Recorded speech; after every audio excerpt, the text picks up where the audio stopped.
Hello to everybody. I'm Marco Beato, Associate Professor in Sport and Exercise Science. Today, I have the pleasure to present you Laurence Bloom, and Laurence, we will talk about building a career in sports science and how to succeed. Thank you, Laurence. Hi, Marco. Thanks for inviting me along to speak to you and your students and give some of my own personal insights and experiences in regards to building a career and working as a sports scientist in a professional industry. So thank you for the invite, and I look forward to hopefully sharing some useful information with you guys. Like you said, really the main sort of purpose of this presentation is to sort of give an overview and insight, a little bit about my background in regards to sort of how I started and where I came from to get where I am now as head of performance at Millwall Football Club, and also sort of probably talk about some mistakes and sort of issues I've had along the way and having to learn from those. So hopefully the information I can provide will be based on some of my own personal experiences, both positive and negatives, but also I've worked with a lot of graduates coming out of university within internships or working as an assistant role within the department underneath myself. So again, sharing maybe drawing on experiences from people I've worked with and undergrads and postgrads coming out as well. So that's the purpose. Again, if there's any questions, I think Marco is going to fire some questions at the end. So again, hopefully they'll be useful for you guys. So first of all, if I just talk you through, again, I don't want this to become all about my background, but just to give you a little bit of an insight of where I came from, what I've done up until this point in my career. So going back to sort of pre-university, didn't really know what I wanted to do, finish school, ended up going to college and doing a BTEC diploma in sports science, as opposed to maybe more of a traditional A-level route. And that was something I really found has sparked an interest for me, which then obviously spoke me to sort of specialise within the field.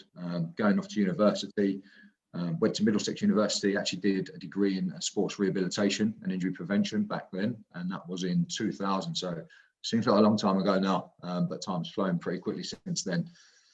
So that was sort of my undergrad, say four-year degree. Within that, had 2 work placements, which were really beneficial, probably for my career moving forward. One of them was a specialist placement, which I went to America and did an internship essentially within the University of San Diego. And we had to do a clinical placement as well, which I spent sort of 4 or 5 months working in a sort of private physio clinic. Again, both good experiences for different reasons and help sort of bed my knowledge and get some experience in different sort of fields, which again was really useful moving forward. Following university, after a short spell trying to decide, or find a career option, I ended up getting my first opportunity within professional sport, working with Southend United, which was my local sort of football club at the time. And that really started off from a part-time point of view, evenings and weekends working with the academy setup. So working through from sort of under 8s to under 15s, very basic provision in terms of, you get half an hour a week with each age group, going in and doing some movement competency drills, some sort of speed and agility type drills on the pitch. But again, for me, I found that as coming out of university, wanting to get straight into elite sport, I found that actually quite a good way to sort of break yourself in as a practitioner, and a good place to be able to actually make some mistakes before you go sort of further up in your career or further up on the ladder. So for me, I spent a little bit of time doing that, which was a good experience. And then that sort of evolved sort of gradually into working in a more full-time capacity within the club. So working then up to the under 18s. And at that point, they're full scholarship. So they're on a full-time program for their football and for their education. So I got involved in sort of both elements of that. So part of my role was overseeing the sports science provision from sort of 18s all the way still down to the younger age groups, but also part of the academic or education process or program with the scholars as well. They were studying sort of BTEC sports science and stuff alongside as playing football as well. And again, that gave me quite a holistic sort of rounded approach to then moving on in my career. Again, progressed quite well, staying in the same club, moved up then to a first team role. So I was quite lucky at a time coming through in sports science where the industry wasn't as saturated it was now. And it was obviously a lot newer, more in its infancy at that time. And a lot of clubs, even at professional levels, especially as you sort of went down the leagues, didn't really have sports science or provision in place. So luckily for me, there was no one already in a role in the position in the club. So it was a bit of a natural progression from actually working up and then working to the first team, which was theirs and mine sort of first experience of sports science at that level as such. So again, for me, it was a bit thrown in at the deep end and a very different experience than maybe I was expecting. I had to learn on my feet and adjust and adapt my sort of practice very quickly to the surroundings. Again, totally different than working with an academy group when you step up to that first team level. Huge differences in terms of your practice, how you approach it, and also the pressures within the role as well. So they become totally different challenges from working with 18s players where you're trying to develop them, developing athletes, still part of that LTAD. You know, you have time, there's no real pressure. Whereas when you step into that first team environment and it becomes much less about development and more about results driven week to week. So when you look at your sort of traditional periodization models, a lot of things can go out the window very quickly working in the first team level. And that's something I had to learn and adapt to. I think it's different now because I think as students you come out and, you know, the likelihood of stepping into that situation without having some previous experience or some sort of guidance would be a lot less, you know, a lot less chance of that happening. So I had to sort of learn, teach myself, think on my feet, which in some ways was good. In other ways was a challenge in terms of not having someone who had that experience to mentor me or guide me through that. But one thing I did at that time, obviously trying to work and apply your knowledge and then at times, you know, you realise how little you actually do know coming out from your undergraduate programme, but then inspired me to go on and do a master's degree. So I went to Salford University, did an MSc in strength conditioning, which again, I found at that time useful combining the two together. So opposing to go straight from my undergrad to my postgrad and not being able to apply any of that, I actually found it really useful in terms of then taking information I was learning in my master's degree and actually applying it and filtering through what was relevant and what wasn't relevant and being able to apply that in the sort of role that I was currently working in. So again, they sort of complemented each other quite well. I think then by that point, with having sort of 4 or 5 years experience and sort of having my undergrad and my master's, sort of noticed then I was probably at a point then when I was ready to maybe progress my career a little bit more. And fortunately for me, an opportunity came up at Charlton Athletics. I actually got headhunted by the manager there through a personal recommendation, which was nice. And went over to the first team at Charlton. First year there was probably, I would say, my most enjoyable year working in professional football. Very lucky in the fact that, you know, I came into a good team that had a bit of investment in the squad that season. First year there, we got promotion to the Championship, record points, and really unbelievable season. So that was great. Spent about 5.5 years in that position. And again, it wasn't all rosy, a few ups and downs along the way, which is, a lot of stories, but we'll save those for another day. And obviously spent a good part of my career and time and investment in myself during that period in terms of my development, working in that position. It was a slightly higher level than I previously worked at Southend, and again, came with different challenges and experiences along the way. The one thing I probably had at Charlton, which I didn't have at Southend, is then I actually had the opportunity to build a department around me to work with. So, we'd have assistant sports scientists, we had part-time sort of strength conditioning coaches, part-time nutritionists and interns as well. So that was my real first then experience of not just being a head of department, just a head of fitness or working with the players, is actually then just managing a department as well. So again, different challenges along the way there. Following that, an opportunity to go to Nottingham Forest came up. So I'd been quite lucky in my career up to that point where being relatively stable in terms of position that I'd been in. An opportunity came to Nottingham Forest, which at the time I felt was too good to turn down. Unfortunately, I was a managerial appointment again, and within a very short period of time of me starting there, the manager actually lost his job, which resulted in me also sort of losing my job as well. So that's probably, when you look at working in professional sport, particularly football, unfortunately these things can happen, but I've been quite lucky to that point where I hadn't really been in that situation. So again, that was a huge, eye-opener, and you go through a little bit of concern and worry at that period in your life, especially when you have sort of family and a mortgage. So it puts a little bit more pressure on you to maybe not be in that situation. But like anything, I think you work hard and you strive to come through that. So managed to find another opportunity again through a player I previously worked with at Southend United, and then become the Millwall manager. And luckily there was an opportunity for me to go and work with him, a guy called Neil Harris. So Went into Millwall in 2016, I believe it was now, so 5 years ago again. So it seems to 5-6 years seems to be roughly the length of time I've been at a club, which is quite good for this type of industry. Again, good first year there. So we got promoted via the playoffs that season up into the Championship, and we've spent probably the last four seasons now back in the Championship and generally doing okay. So again, probably for me, progressions through different clubs and progressions within the roles as well. So at Charlton Athletic, I was sort of head of sports science, and same at Forest. But then obviously when I went to Millwall, sort of the job role changed a little bit and become more a head of performance role. So more overseeing the medical sports science, bigger department, bigger team, and again, a little bit more responsibility from the performance and injury side of things as well. So that's a little bit of an oversight to sort of my background, how I got to where I am now. And again, by no means is that the perfect route to get where you want to go and achieve your goals. But also along the way, we haven't touched on there, but sort of numerous sort of CPD, external qualifications that I've picked up along the way just to help support my practice and sort of be a better professional or better practitioner along the way. So for me, again, when I was talking to Marco about this presentation, it was really about, what would you guys want to know? What's important information? What's relevant? And I just reflected on the fact, well, when I was in my sort of third or fourth year at university, what would I have wanted to tell myself? What would I have told my younger self? And maybe I was in a position where I had someone come in and do a presentation like this. But often the common questions I get asked by either students or graduates, in particular interns, how do I get my foot in the door? How do I get an opportunity within, whether it's football or another sport? How do I get that first step on a ladder? Which is obviously a really important question. What further qualifications do I need? So, often I'll get, do I need to have a master's before I try and apply for jobs, or do I need to have any other specialist qualifications before I can get an opportunity? Which I'll touch on more as we go.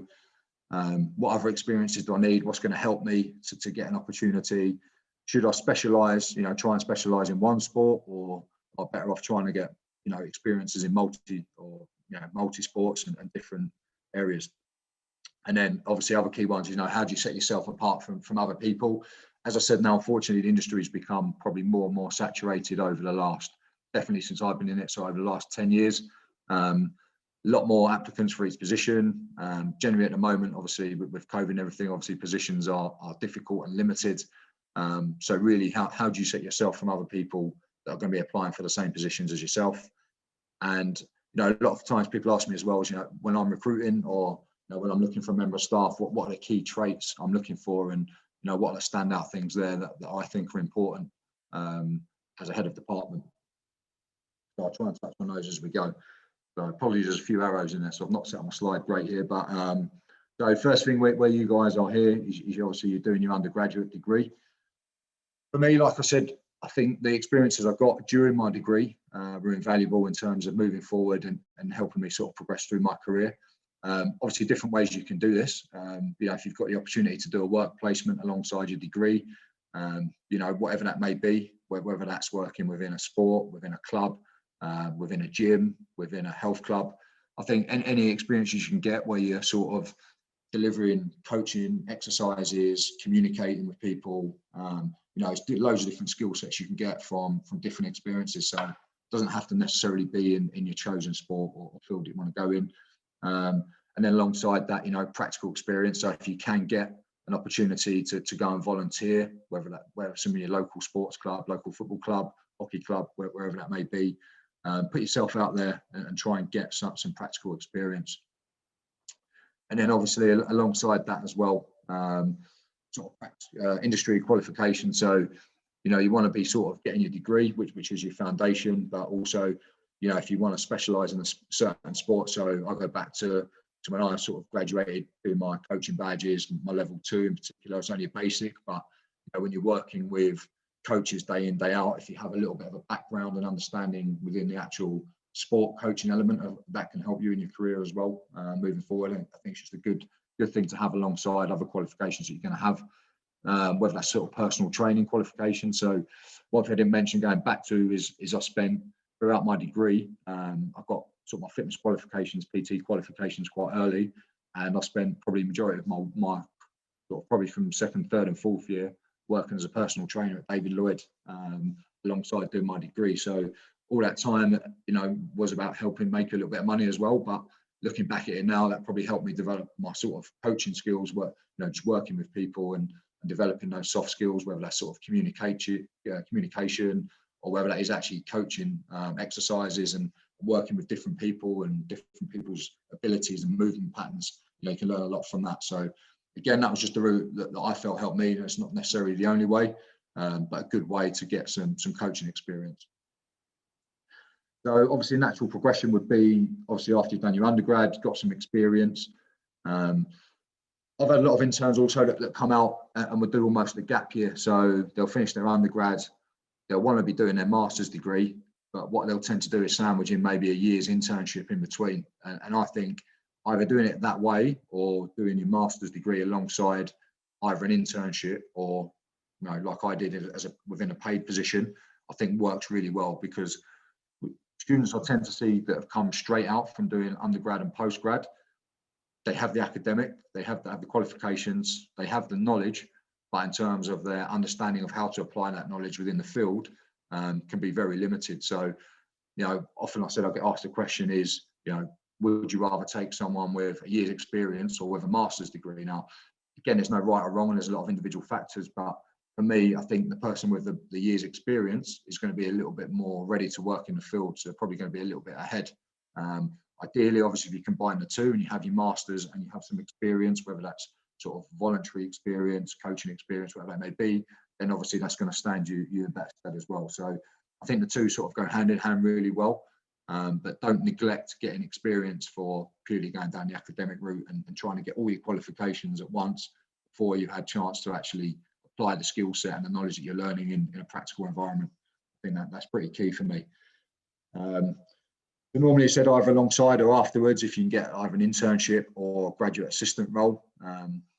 And like I said, I wasn't in a position at the time because it was early on in sort of sports science sort of field, really. I didn't get the opportunity to have a real mentor or someone to work underneath. But for me, that's an area I feel like I probably missed out on. If you have the opportunity to do that now, whether that is as a assistant or whether that's an intern, then I'd say that's definitely a valid route to go down to get that experience and have someone that you can feed off and it's going to help guide you and mentor you sort of through the process of becoming a sports scientist, strength conditioning coach, practitioner, whatever sort of route you want to go down, really. And then alongside that, obviously with your masters, you've got your professional accreditations, which we're all aware of. Again, these fit quite nicely. Well, doing these whilst you're working in the field and while you're getting that experience. So things like BASES, UKSCA accreditation, or even what I did NSCA many years ago now. But again, good one to have and may offer more opportunities abroad as well. If you're looking at opportunities, there's a lot of job opportunities now coming out in the States for S&C coaches. So if that's something you feel is going to be relevant for you in your career, then it's probably worth getting something like your NSCA accreditation.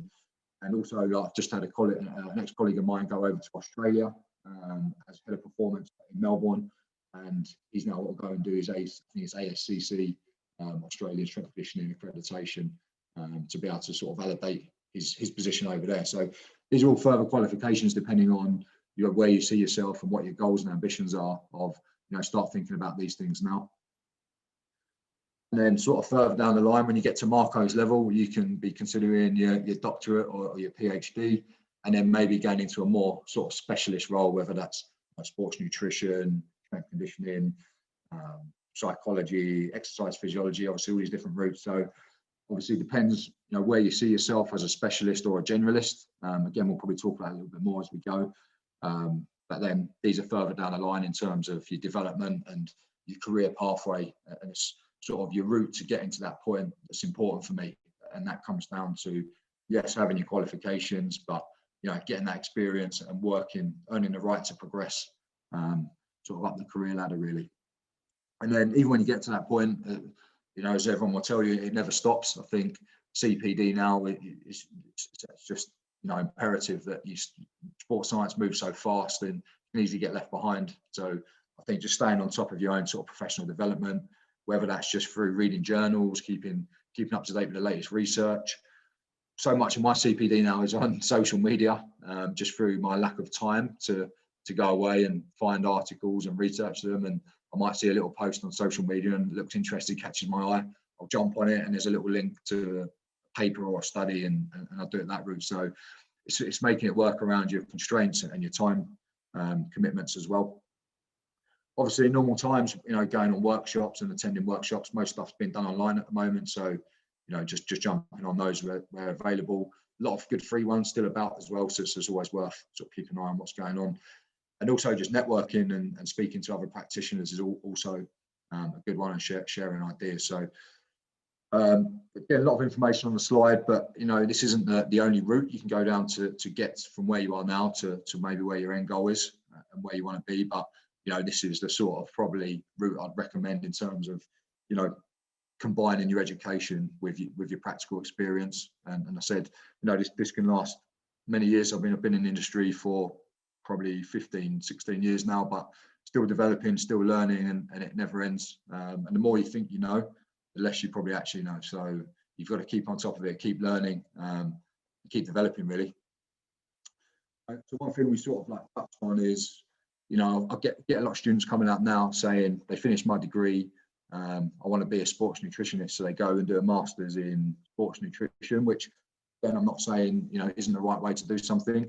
For me, I think you're better off having a more well-rounded grasp to start with. So again, if you can get some experience, again, whether that's paid or voluntary, working as a generalist sports scientist first to sort of fully understand the whole industry and the constraints of that position before you become a specialist. So I think I've seen it before, again, from my own personal experience, where as a sports scientist, you are pretty much a jack of all trades, and some of the things you get realmed into doing on a day-to-day, week-to-week basis can be things that you wouldn't even think of as an undergrad at university. So, you become a kit man, a chef. Even to this day, I prep food for the players on the coach after an away game. So, skills outside of what you think you're going to need to know. Sometimes you're out helping a kit man before a game, put the kit out, collecting boots up. There's a lot of things that go within the role that probably you don't expect or you don't realise, but I think that's just part and parcel of working within professional sport. You have to be adaptable and have to be a good team player as well, and that can be chipping in with all sorts of things. So I think if you haven't been exposed to that, to then go and specialise as a practitioner and then try and work as part of a multidisciplinary team, maybe don't fully understand the constraints or the realms of what the other person's got to work in. So I think it's always good to go in as a generalist, learn the role, understand relationships within that role as well. So, who else are your key stakeholders that you have to work with? So, we have coaches, we have the groundsmen, we have the kitmen, we have kitchen staffs or chefs that we're working with. You also may be reporting to HR, you're probably reporting to the CEO sometimes. So you're this little cog in the middle of all this other stuff going around you. And I think really good to get a good base experience working within that sort of generalist role before you try and specialise in one discipline, such as nutrition, for example. So again, it's just a little slide here, generalist versus specialist. But as you can see, the generalist here, you're more prepared for a much wider range of circumstances, like I said, and situations that you're going to come under. You may have more limited resources all around. And a lot of stuff you go into can be relatively unknown, and you end up, like I said, doing things that you don't understand or you have to go and read about, and it can challenge you a little bit more as a practitioner. Whereas obviously when you're specialist, you're only really homing in on one field. So for example, as a sports nutritionist, you're literally going in, you're working with one player, maybe two players, or a sports scientist, and you're just delivering one key area of expertise. So it's a lot more sort of fine-tuned. Your knowledge probably needs to be much more in depth. And that's where obviously your studying and academia will come into it. So for me, what I said there's a little paper I read against generalists tend to do better than specialists. Now, I don't necessarily agree with that, as there's obviously a lot of specialists out there that are doing unbelievable work and made a good career for themselves, whether that's within sports nutrition, sports psychology, and there are more and more opportunities now within sports science, whether that's in football or other sports. There are more specialist opportunities coming up. especially at the higher levels. So, you know, the further you go down the leagues, or in football particularly, but, you know, League Two is very unlikely that you're going to have a specialist psychologist or a specialist sports nutritionist. You'll probably find that the sports scientist will be a jack of all trades and doing a little bit of everything, you know, doing a bit of sports nutrition, doing a bit of S&C, doing a bit of data analysis, doing a bit of hydration testing, and covering multiple areas. Obviously, the higher you go up the chain, you get to the Premier League, and, you know, you've got massive teams, say at Man City, where you've probably got 2 or 3 nutritionists, a couple of sports psychologists, a couple of exercise physiologists, maybe 5 or 6 S&C coaches. And you've got this huge team of people around you with all their own sort of specialist areas. So yes, there are opportunities as specialists, but I say there's a lot more opportunities as generalists. And I say that's always a good place to start, and then sort of hone your career and specialise in a particular subject area of interest, I would say. As I said, sports scientists, we know, generalist, bit of a jack of all trades, a good place to cut your teeth. For me, I always look at sort of a strength conditioning coach as a generalist specialist. So they tend to get used interchangeably with the term sports scientist. So for me, it's a specialist area in terms of, you know, what you're studying, what you're learning, what you're delivering. It's quite specialist. But again, I think as an S&C coach, you then tend to pull in that sports science hat where, you know, you'll get asked about nutrition, you'll get asked about physiology, you know, you're working one-to-one with players. So, you know, you might end up becoming a little bit of a counsellor, or understanding a bit of sports psych might come into it. So again, it is a specialist area, but it almost becomes a generalist specialist for me. The real sort of specialist roles I've talked about there, physiologists, psychologists, performance nutritionists, and biomechanists, really. And a lot of these guys, minus probably sports performance nutritionist, you're probably going to find more in your sort of like university or real high elite setups, not so much in your sub-elite environments. But again, all great, you know, career pathways to sort of follow if that's your interest. But for me, I think it's key that, you know, become a good generalist, before you specialise in a particular field. I think that's a key bit of information. So we're talking about a little bit about specialism here. Another one I sort of looked at, and a bit of a random slide this, but sports specialisation for practitioners. So if you look at my career history, you'll see that obviously everything I've done is within football, and I've probably become very pigeonholed to that environment. So if I took myself out of that environment and put me into a different sport or a different environment, I'll probably really struggle and be out of my depth. So I think if you threw me into rugby, which is a sport I'm quite interested in, but I have no idea about the culture, the etiquette, the day-to-day working environment in that industry, you know, I'd probably really have to struggle to adapt to that. So probably one limitation in my career, looking back, if I'd gone back in time, I'd maybe have tried to establish more experiences in different sports to get a bit more of like a well-rounded approach. I think we treat it as like, you know, if you look at long-term athletic development models for kids that are young athletes, you know, trying to avoid early specialisation is key in terms of trying to develop as an all-round athlete or all-round practitioner. If you're only exposing yourself to one environment or one certain set of skill set, I think you're limiting your opportunities, especially this day and age. Like I said, you know, I'm from a bit of a stone age where things were a little bit easier in terms of getting opportunities. I think it's become more difficult now. And the more sort of well-rounded, well-balanced you are as a practitioner, and you know, more sort of experiences you can draw from either different sports or different environments, yeah, it's definitely going to help you moving forward as a practitioner. So even when I recruit now, you know, I don't like to just employ people that have only worked in football. I like to have, you know, employ people that maybe have worked in rugby, in athletics, netball, hockey, whatever it may be, because I think there's a lot of added value that can give to a graduate or practitioner coming into football, and draw on those experience. The only difficult thing is if you're going into a new environment, like I said there, from working in football and my understanding of working in other sports, that the culture and the environment within those sports can be very, very different, even though sports may seem quite similar from the outset.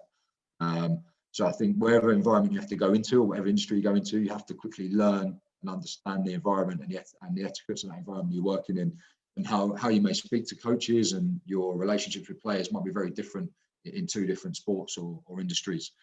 So that's why I think the more experience you can get, the better that's going to make you as a practitioner.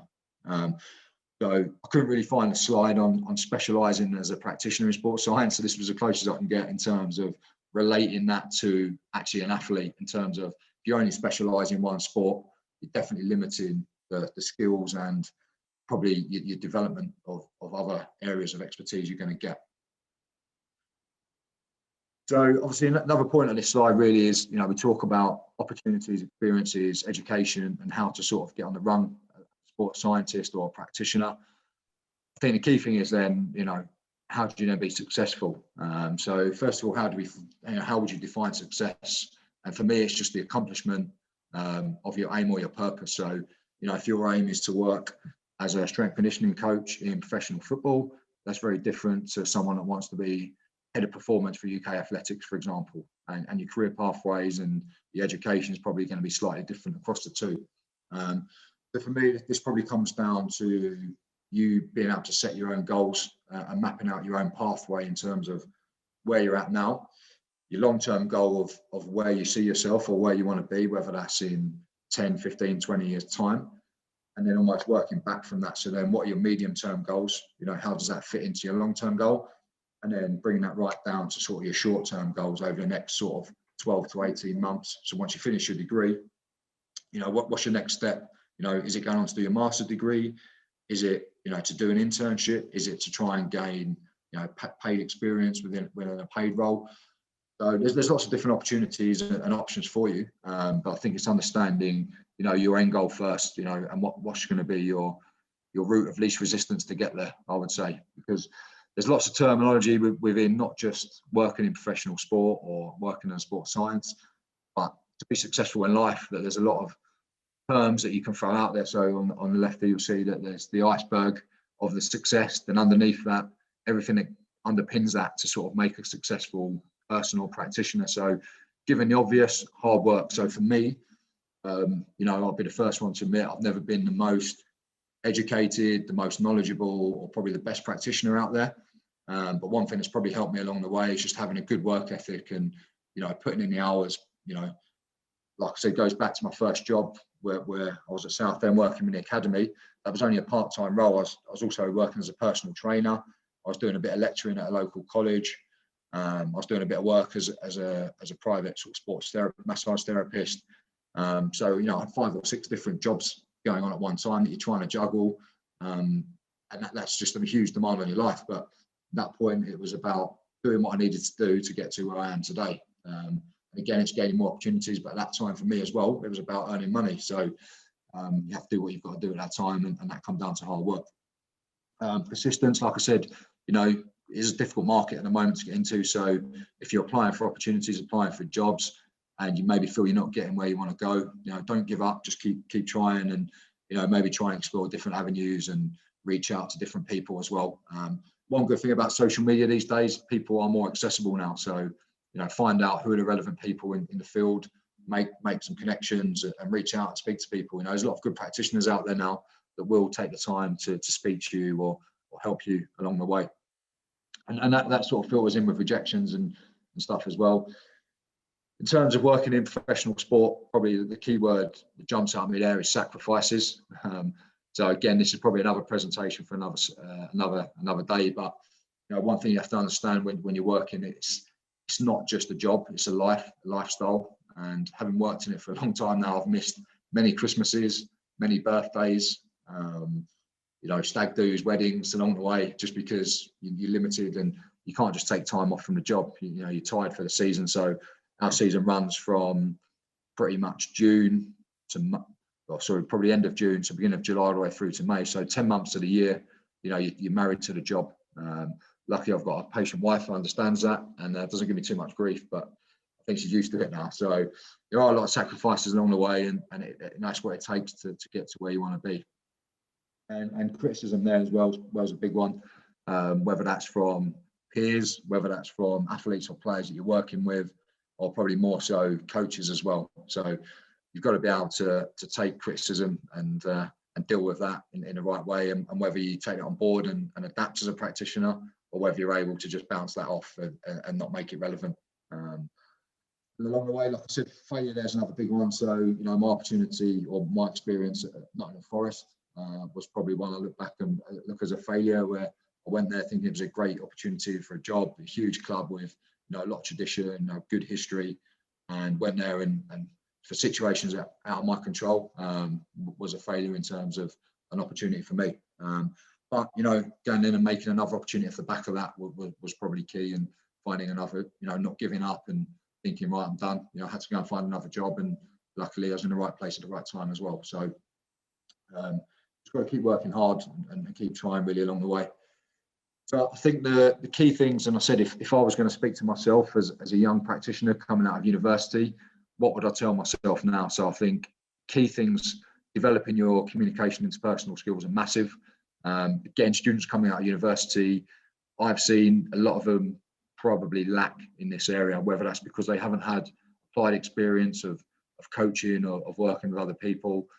And you're coming into an environment where if you can't communicate well, whether that's with other members of the department or whether that's with your athletes or coaches, you're really going to struggle to develop and move forward as a practitioner. So, really work on these sort of skills as much as you can. And the best way to do that is by working with people and communicating with other people. Like I said, gaining as much experience as possible, preferably within different sports, different fields, different industries.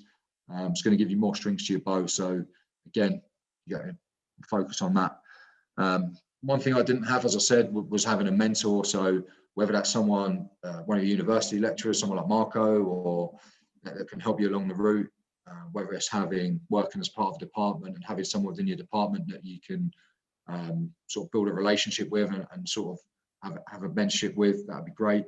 There are obviously all these other mentorships out there that you can sort of find, but just be careful and try and find and go with someone that you can actually trust and work closely with.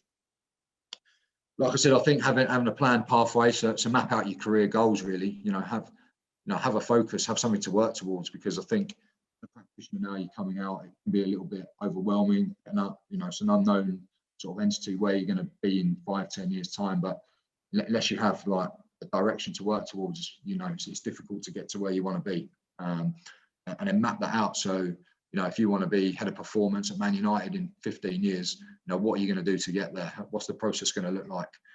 What do you need? Which connections do you need to help you achieve that? And these things you need to put down on paper and sort of break that down in terms of your short-term and medium-term goals. Like I said, put yourself out there, have to go the extra mile. I think, again, talk about setting yourself aside from other graduates that are going to be coming out, applying for the same sort of jobs you're applying for. The more willing you are to put yourself out, to volunteer, to do stuff, to gain experience, that's only going to help you in the long term. The other things, again, I was probably very guilty of this coming out of university. My first role, particularly working when I stepped up from working in the academy to the first team, having not been in that position before and fully understanding the dynamic of first team football, I came in thinking, right, I'm an S&C coach, I'm a sports scientist, I've got all this knowledge, I'm going to be the difference here between sort of success and failure. Ultimately it's now about me and what I'm going to do with this team and how much better I'm going to make them. And quite quickly, you can realise it's not that easy, and you're only a small cog in part of a bigger wheel, essentially. So, understand your role and how much influence you're actually having within that department or within that club or environment that you're working within. Leave your ego at the door, don't take it in with you. It's about working as part of a team. It's about, you're there to support the players and other staff that you're working with. So essentially we're just part of the support system. We may be 2%, 5% of the bigger picture. And I think the earlier you understand that, and don't try and go into your first role and reinvent the wheel.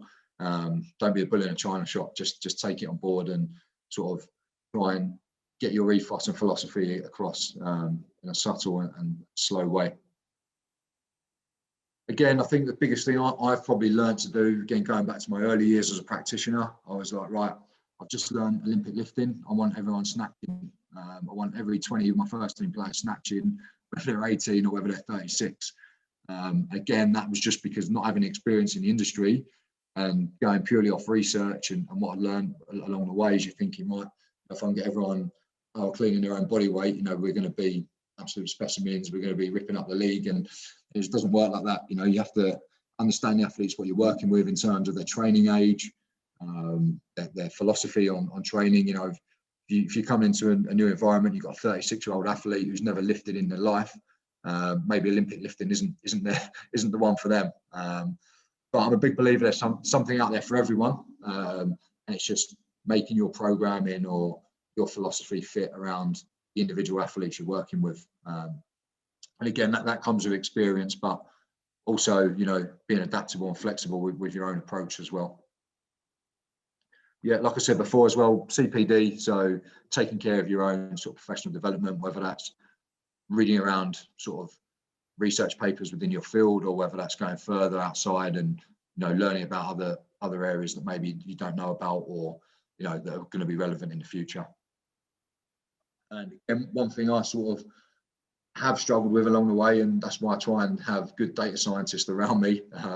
Not probably my forte is being IT literate. So I'd say one thing I'd probably go back now, I'd probably have put myself on an Excel course or something further down in my career, as it's something now I sort of still struggle with, and probably left behind with a lot of these whiz kids now coming out with amazing computer skills. So I think, yeah, being IT literate now, the way things are going, we have so much data collection now. Something I was talking to Marco about, you know, we have GPS data, which, you know, we get so thousands of metrics, millions of data sets coming through from that. You know, we have things now like we have force decks, Nord boards, you know, drawing bars and stuff. So we're collecting so much data on players, and the more efficient you can be at actually, you know, utilizing the data and visualizing that data, but also presenting that data back to the players and coaches you're working with, it's just going to make your job a lot easier and a lot more time efficient. So that's something I would have told myself many years ago if I knew sports science was going to go the way it has. And just ultimately, I think, you know, one thing I say to my team and my department is a bit of an All Blacks mentality of just no dickheads, really. So, you know, we want good people. You know, I don't necessarily always employ the best, who I think is the best practitioner or the most experienced practitioner.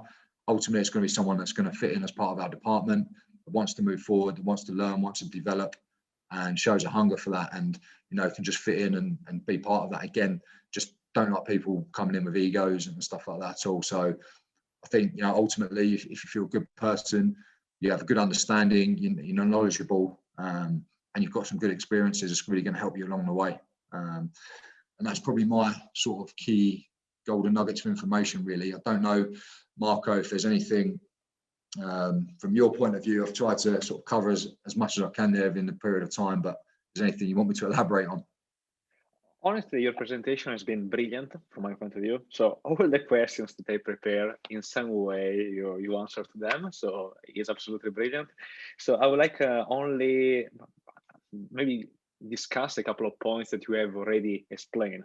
So the first one is, do you think that the role of the sports scientist or strength condition coach is changed compared to the beginning of your career? So now, is it different compared to before? And I would like, in particular, speak about the technology, because you talked about the technology. So how could the technology impact, obviously, your work, for example, now compared to the before? So what do you think that is changed? Yeah, I think, mate, that's a great question, to be honest. And as soon as you said, you know, what's changed, the first thing in my head was technology, and then you said the technology. So I think, you know, for me, like I said, coming into industry, it was a lot less, you know, it was a lot less saturated anyway. So it was only really probably, you know, the top clubs that had sports science provision when I first came into it. But obviously that's filtered down a lot more now. So I think there are a lot more opportunities, you know, even working down from elite to semi-pro to amateur clubs now, you know, still now have like S&C or sports science provision. So I think it's sort of filtered down from just that, you know, it being an elitist thing to now sports science, strength conditioning, performance training. You even see it in gyms now. You know, S&C coaches are doing performance training with, you know, amateur athletes on a Saturday morning in a local gym. So I think sort of strength conditioning has become a much bigger field rather than it being a specialist for just professional athletes. So I think that's created a lot of opportunity, which is good. And again, it's become a lot more sort of, as I talked about, specialist as well. So there are a lot more sort of specialist roles now at the higher level, which when I first came into it, weren't really about. So nutrition, I've mentioned it a lot, but there's all the top clubs now will have their own sort of specific sports nutritionalists. So then there's more scope for specialist areas to support working within a multidisciplinary team. So I think sports science teams have got bigger in terms of the different roles, but also the number of staff within a team. So being at that sort of team, being able to work as part of a team or multidisciplinary teams become more important. But yeah, ultimately, hugely the technology side of it. So I remember when I first came in the industry, scrapping about with polar heart rate monitors, thinking, wow, this is cutting edge. This is unbelievable. This information. So now that's something that we still sort of track, but we have so much more sort of information from the GPS data that we collect. And again, there's still so much we don't even know about that. The technology is always evolving around that. We've got player management systems, so you've got loads of different sort of systems on the market now, which sort of brings AMS systems, which brings all that information together, which again is more technology. From a gym-based point of view, the way that's evolved in terms of things like push bands now, whereas when I first came out using linear transducers with wires on bars, and obviously pros and cons of different technology, but it's something you can easily get left behind with. So yeah, I mean, like I said, we collect so much the NordBord data we have measuring sort of hamstring strength. I do find at times as a practitioner, sometimes we can almost have too much information, and it can actually make decisions harder or more complex, or takes away more of your time to analyze the data. A good example of that is we've just had a player that's re-injured his quad from kick striking a ball, essentially. And first time he re-injured, we must have spent, I'd say as a department, 6 hours as a team going through everything that he'd done, whether that was his GPS data, whether that was his gym markers. We had Ice Kinetic tested him, looking at his quad and hamstring ratios. We had measured his hamstring strength on the NordBord. We had force data on his jumps, his counter movement jumps. We even had player maker units, which actually measure like your kicking velocity. So we've got all this data, and we spent multiple hours between us going through it. And at the end of it, we're still sat there saying, I don't understand why he's re-injured his quad. So yeah, we have all this data, and it is useful. I think we're getting to a point from where I currently work as well, where everything's become more data driven now. Whereas previously I would have been more sort of data influenced, regarding still using your sort of coaching eye and your gut instinct to make decisions, but having the data there to maybe guide you. Whereas now I feel like we're getting more driven towards making everything fit the numbers, which I'm not necessarily sure that's a great place to be.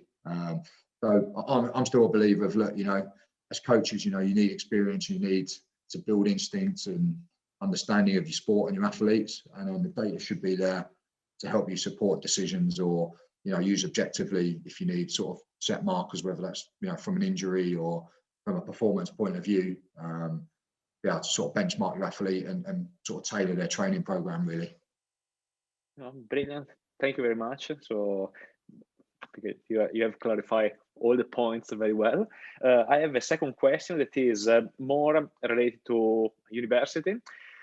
What should the university and the lecturers, so people like me, do to better prepare our students for, say, the real world, for example, the football industry, from your point of view? So obviously you have explained a lot of things, but if you have a suggestion to give to me or to the university, what do you suggest?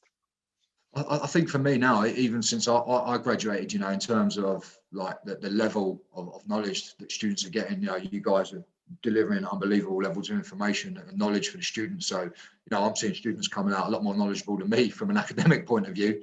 I think the biggest thing they probably lack is those sort of soft skills, them coaching skills, where, I remember doing it at uni, where you put in pairs with your mate that you go to uni with and you're coaching him or her, and you're not really learning like how to deal with a different human being, an athlete. So for me, I think it's universities, whether it's encouraging students or having partnerships with clubs or with certain sectors that students can then go and gain sort of as much practical experience as possible, because I think that for me, that's the only way you develop those skills. I think you can't teach people how to communicate. You can't teach people how to coach in a classroom.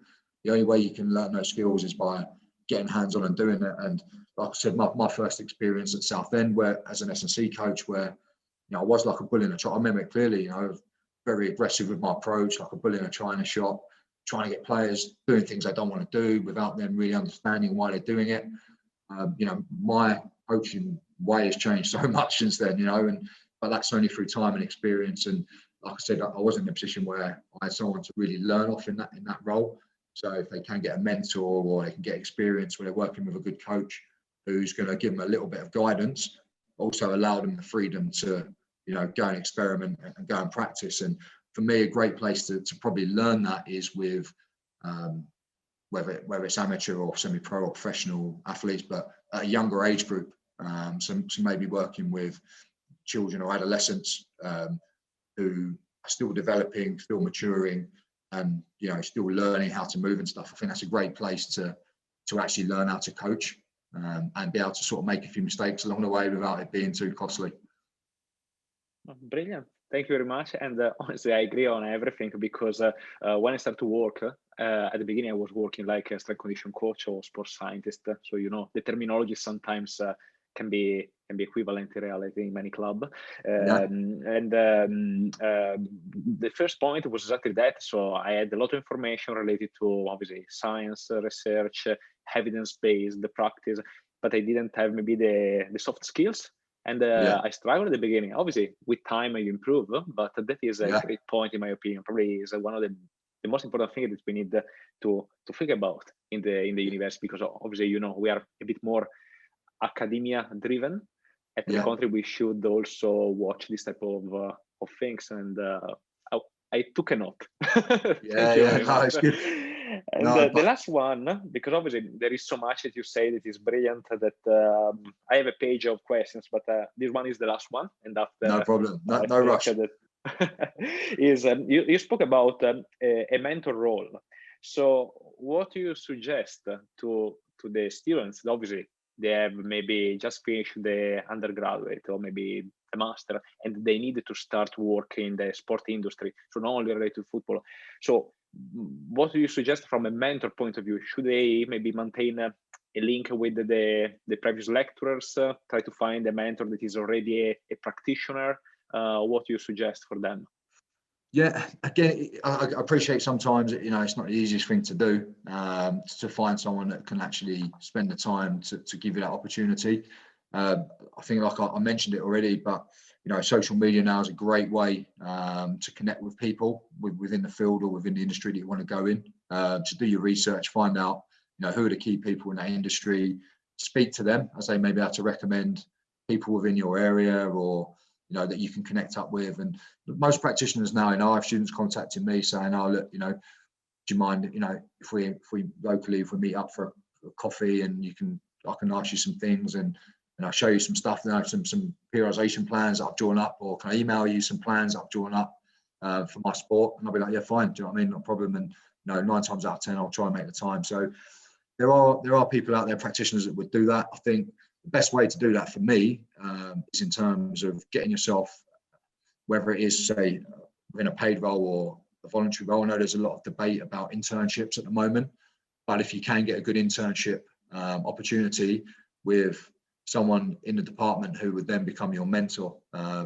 So what we tend to do is we haven't done it this year because of COVID, but normally we run internship programs through the club, and we'll take what normally a maximum of two students, and within their role they'll be advise a mentor, so whether that's myself or whether that's one of the other members of the department, that will then sort of mentor them for that 6-month or season period, and then normally sort of keep those connections from that as well. I've still, like I said, one of my first interns, he's the guy I mentioned that's just gone over to Australia, working with Melbourne. So he was an intern in 2011 with me. He went on, after spending 2-3 years working alongside me, he actually then went on to Luton Town and to Stoke City, and now over to Melbourne as sort of head of performance. So I'm not saying that's because of my mentorship, but he took that opportunity he was given, developed, and then sort of that was his sort of footing, and away he went. So there's different ways of doing it. That, like I said, there are different mentorship programs that you can buy into, but I'm a little skeptical of some of those. Are they there to help you, or are they there just to sort of make money? So be a little bit careful on those ones. But yeah, whether it's a university lecturer, whether it's someone in your place of work, whether it's through an internship, there's different ways of doing it. But I think it's a useful thing to have, and something I never had. So I learned the hard way a lot of times. It'd have been nice to ask someone that knew what they were doing before I did certain things, but sometimes you learn by your own mistakes. Is the best way to learn. But no, so that's what I'd say on that one. No, thank you very much. I think everything is clear, and honestly, I really enjoy your presentation.